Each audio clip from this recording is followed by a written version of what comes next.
Notre confrère et ami, Ferdinand Haïté a été interpellé jeudi par la Brigade de recherche et d'investigation, BIR, sur plainte semble-t-il, de certaines personnes haut perché de l'appareil directionnel de notre pays. Son binôme, Joël Ega, avec qui il a co-animé l'émission incriminée, serait lui aussi convoqué pour aujourd'hui vendredi dans le même bureau où le premier a été gardé la veille. Visiblement, l'autorité a piqué une vive colère, suite à des propos tenus par le confrère qui seraient jugés diffamatoires et qui, selon nos informations de coulisses, pourraient lui coûter cher, comme il se dit communément dans notre pays.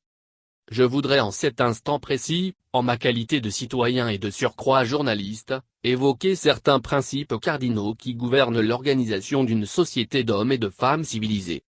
En effet, en tant que société, rassemblant des humains, le besoin d'organisation en vue de notre évolution a poussé notre espèce à mettre sur pied une série de règles et de principes qui doivent gouverner notre vivre ensemble. Parmi ces principes, figure en bonne place, celui du choix d'un dirigeant qui a la lourde responsabilité de porter sur ses épaules le destin de tout le monde à la fois. Ainsi, lorsque tout va bien au sein de la société, son nom est porté haut et fort partout où besoin est, même si le fait que les choses aillent totalement bien ne soit pas forcément de son apanage, ou particulièrement son œuvre à lui. Dans ces circonstances heureuses, il jouit évidemment des appréciations venant de toutes parts et chantant en chœur sa louange et sa gloire. Personne, évidemment, ne lui en voudra de bénéficier des dithyrambes que les citoyens chantent en son honneur sous le prétexte qu'il n'en aurait pas le mérite. Là-dessus nous sommes tous d'accord.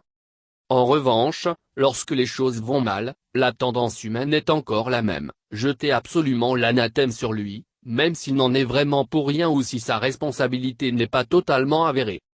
Mais malheureusement, dans ce deuxième cas d'espèce, les citoyens ou ceux qui prennent le risque d'incriminer le dirigeant, doivent naturellement s'attendre à son courroux. Ceci est purement humain, mais pas forcément juste. Car autant il est prêt ou se dispose à jouir des éloges parfois immérités, autant, il devrait, par souci de responsabilité et de sacrifice, accepter que les citoyens lui attribuent certaines causes de leur déboire même s'il n'en est pas totalement responsable.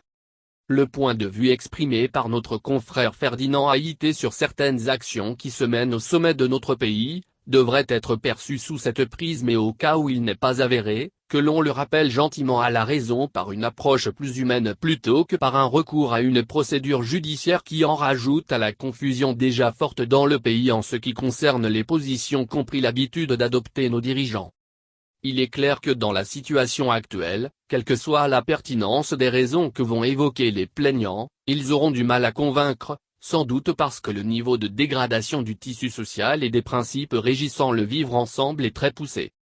Dans un tel contexte, quelle est l'attitude idéale à adopter lorsque l'on se trouve dans cette position délicate de dirigeant où les citoyens râlent au quotidien à cause de leurs conditions précaires de vie? S'élever au-dessus de la mêlée, non pas par aveu de faiblesse, mais de sagesse et de clairvoyance, pour rétablir les faits par un discours persuasif, correcteur et rectificatif des jugements erronés qui seraient portés contre l'autorité.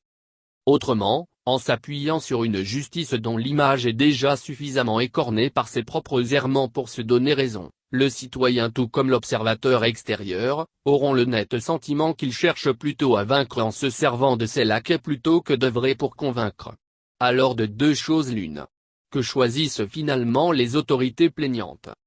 En rajouter au mal déjà persistant dans le pays, ou opter pour le sacrifice qui les élève et donne la preuve qu'elles sont bien conscientes qu'ayant accepté d'occuper des postes de responsabilité au sein du gouvernail du pays, elles doivent, par pur sens de responsabilité, se considérer comme des dépotoirs sur lesquels les citoyens vont jeter aussi bien de bonnes choses que de mauvaises?